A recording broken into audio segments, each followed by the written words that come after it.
Number 1. Mary was last seen on November 14, 1970. Her husband says she left her home in Highland City, Florida, to go on a shopping trip at the J.M. Fields store in Lakeland, Florida, and buy Christmas presents for her two sons, then aged 5 and 3. She never returned. Her white 1959 Cadillac coupe was found abandoned in the store's parking lot the following day.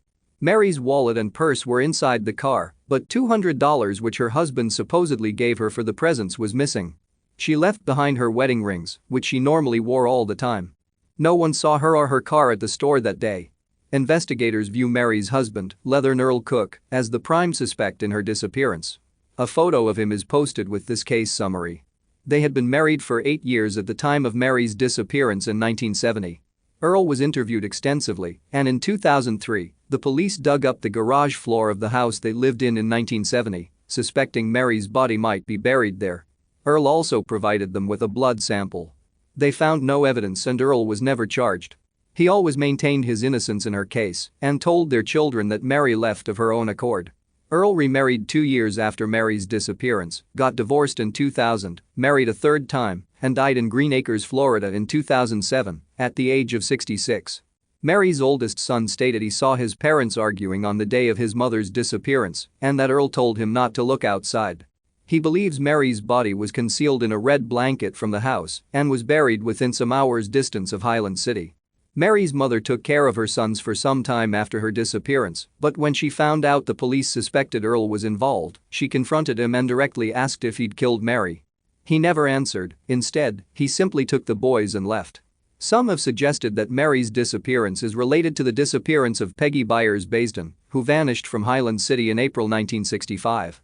Both Mary and Byers-Baisden are the mothers of 2 children each, both were in their 20s, and they resided on the same street.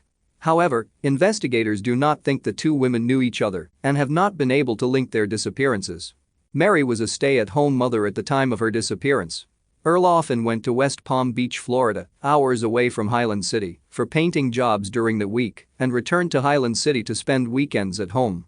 Foul play is suspected in Mary's case, but little evidence is available in her disappearance. Number 2.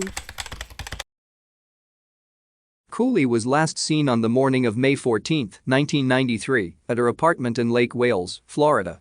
Her live-in boyfriend stated that they had argued the night before, but made up by morning, and he last saw her at 8 a.m. when he'd left the residence to go to his mother's home. When her boyfriend returned at 9 a.m., she was gone. Cooley's blue 1986 Buick was found parked there, her car keys were hanging by the apartment door, her clothes were still hanging in the closet, and her purse was on the dining room table. Her shoes and jewelry were left behind as well.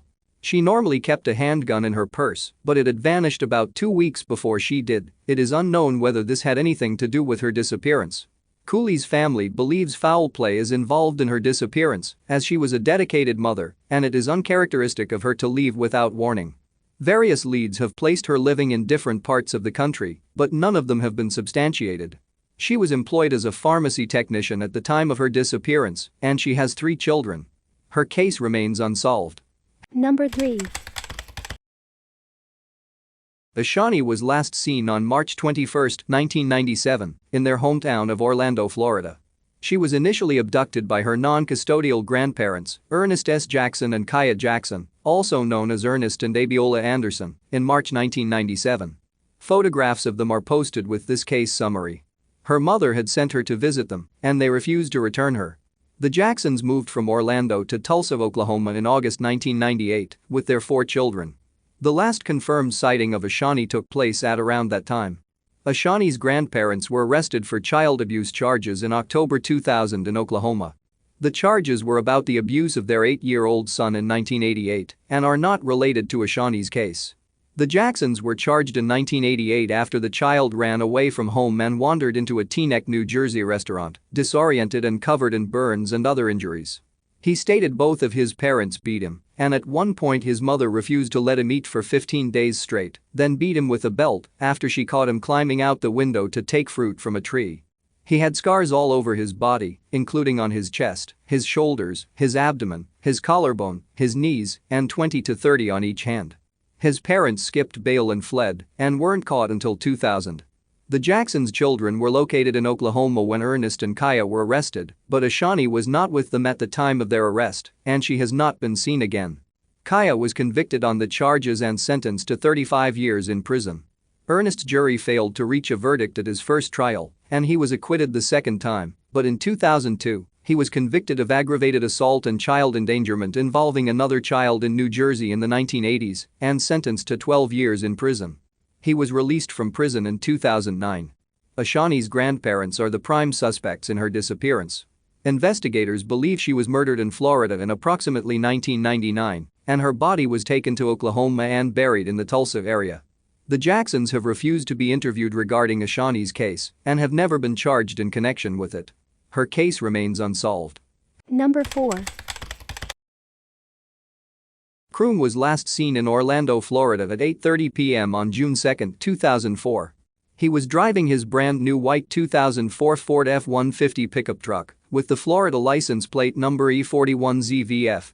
He was supposed to meet his wife at a Home Depot store at Hiawassee and Colonial Drive so they could pick up a freezer, but he never arrived at the store and has never been heard from again. At 12:30 a.m. on June 4, Kroom's truck was found abandoned and burned off an exit ramp in Fort Myers, Florida. It was stuck in the mud at the edge of a cypress swamp. Witnesses saw an unidentified man getting out of the vehicle, but by the time emergency personnel arrived at the scene, the man was gone.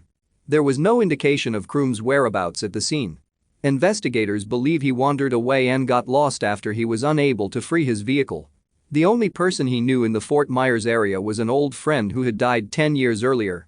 Kroom is well known in the Orlando area. For 30 years he was the host of a gospel show on WOKB radio. He had a habit of taking long drives before his disappearance. His case remains unsolved. Authorities believe he's deceased.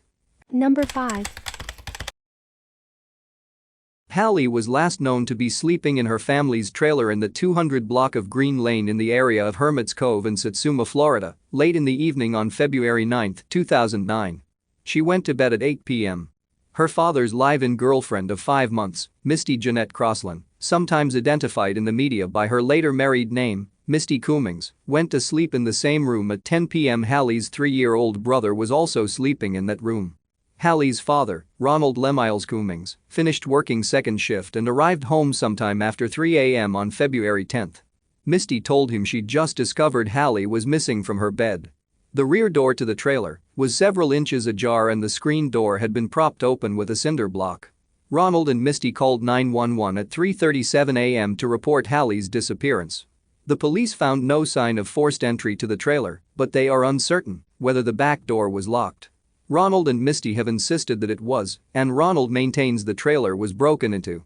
Hallie's younger brother told investigators that a man dressed in black had come to their home that night and taken his sister. Authorities aren't sure how much credence to give to his story, given his age. An extensive search of the area turned up no sign of Hallie. Her father stated she wouldn't have left home by herself at night as she is afraid of the dark. Initial reports were that Hallie was last seen wearing a pink shirt and underwear, but police later said they'd found the shirt. They wouldn't say where, but Misty says she found it in the laundry pile after she was allowed back into the house. Investigators now say they don't know what Hallie was wearing the night of her disappearance. Photos of Ronald and Misty are posted with this case summary. They got married in March, a month after Hallie's disappearance. Ronald stated he thought Hallie would have wanted it. They needed to get permission from Misty's parents, as she was only 17 years old. In October 2009, 6 months into the marriage, Ronald filed for divorce. He cited irreconcilable differences as the reason, mainly the stress caused by Hallie's disappearance and the subsequent police investigation and media attention. The divorce became final within days, since Ronald and Misty had only been married a short time and they didn't share any property or have any children together. There was little to discuss. Hallie visited her biological mother, Crystal Sheffield, every other weekend. A photo of Sheffield is posted with this case summary. She and Ronald, who never married, separated 4 years before Hallie disappeared and fought over custody of their 2 children in court. Ronald wanted custody because Sheffield had admitted to using cocaine and because Hallie had missed several doctor's appointments while in her care. Sheffield alleged Ronald was violent. She once sought a protective order against him, but the case was dismissed. Ronald was given full custody of both children in December 2005. He had minor brushes with the law, mainly drug arrests, prior to Hallie's disappearance, but in most cases the charges were dropped or he got deferred adjudication. Both Sheffield and Ronald retained attorneys after Hallie's disappearance. Through her attorney, Sheffield accused Ronald of child abuse and neglect. Both sides' attorneys have since withdrawn their representation. Police also questioned Sheffield's fiancé as well as other family members, friends of the family, and neighbors. Police repeatedly questioned Misty about Hallie's disappearance and looked into the possibility that she wasn't in fact at home when the child disappeared. Misty describes herself as a devoted caregiver to Hallie and her brother and said she had been home the entire night and hadn't left the children alone. Investigators have been publicly skeptical of Misty's story, stating she failed 4 polygraphs and 1 voice stress test and changed her story multiple times. They described her accounts as consistently inconsistent.